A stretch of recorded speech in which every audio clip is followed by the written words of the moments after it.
C'est avec beaucoup de satisfaction que nous avons accueilli la réaction du président de la Commission de l'Union africaine en ce qui concerne le champ d'action sélectif de la Cour pénale internationale en ce qui concerne euh, les dossiers criminels dans le monde. Le cas du président ivoirien Laurent Gbagbo, nous le pensons, a servi de cas d'école. Les manœuvres utilisées pendant 10 ans de crise pour le torpiller et toute la quincaillerie diplomatique et militaire déployée font craindre aujourd'hui aux dirigeants africains de subir le même sort. Dans le cas du Kenya qui s'apparente à celui de la Côte d'Ivoire, il semble que l'Occident, à travers l'Organisation des Nations Unies et son levier judiciaire, la Cour pénale internationale, veut absolument éteindre les leaders d'Afrique qui ne rentrent pas dans une sorte de schéma commun. Lequel schéma commun, à notre avis, euh, est celui qui demande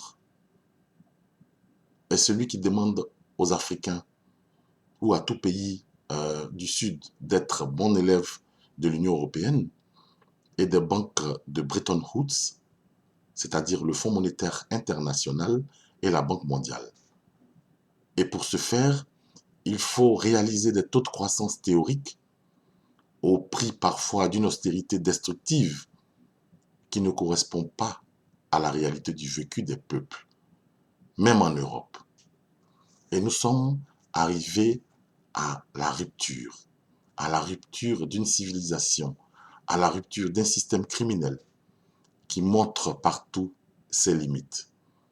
Vous avez on va dire, une colonie de néocolonialistes qui font du forcing en demeurant dans leur logique et en faisant jouer la sérénité. Seulement, il faudra désormais compter avec les panafricains, pas seulement au sein des organisations non gouvernementales, parce qu'aujourd'hui, le panafricanisme est en train de se vivre au sein des grandes institutions politiques du continent africain.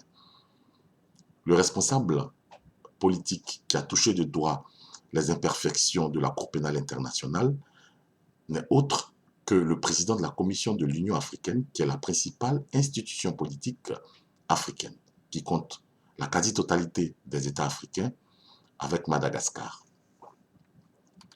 Pour parler des implications immédiates de cette déclaration sur la vie de la Cour pénale internationale, c'est d'abord la conduite du procès du président ivoirien Laurent Gbagbo à La Haye, où la Cour pénale internationale sera désormais obligée de dire le droit, de rechercher la vérité des faits, au risque de créer des convulsions qui aboutiraient à un crash, et un crash qui est déjà latent. Dans ce procès, on ne va plus se limiter aux témoignages lapidaires ou aux affirmations légères d'un désert d'idées des procureurs.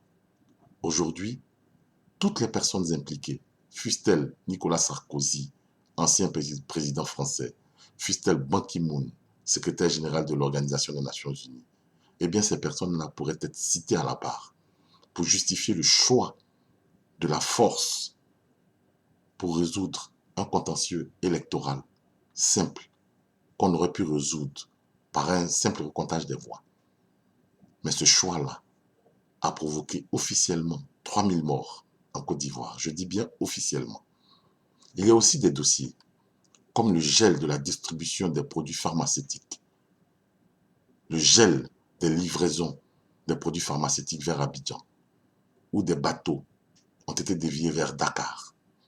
Il y a également la fermeture subite des banques, des décisions qui ont entraîné de nombreuses victimes collatérales, comme si, pour résoudre un contentieux électoral, on avait besoin de faire subir une punition collective à tout un peuple. Eh bien, ces dossiers-là vont ressurgir. Alors, la Cour pénale internationale et ses mandants, l'Union européenne et l'Organisation des Nations Unies, ont le choix. Soit ils libèrent Laurent Gbagbo, ou ils décident tous d'aller jusqu'au bout, comme le souhaite l'accusé lui-même, avec, avec le risque de se faire éclabousser. Au total, nous pouvons dire donc que les choses sont en train d'évoluer positivement. C'était juste une question de volonté politique de la part des dirigeants africains, qu'il faut saluer au passage, mais il faut avouer qu'il reste encore du chemin à faire, c'est-à-dire toucher les problèmes du doigt et aller un peu plus loin que de simples déclarations.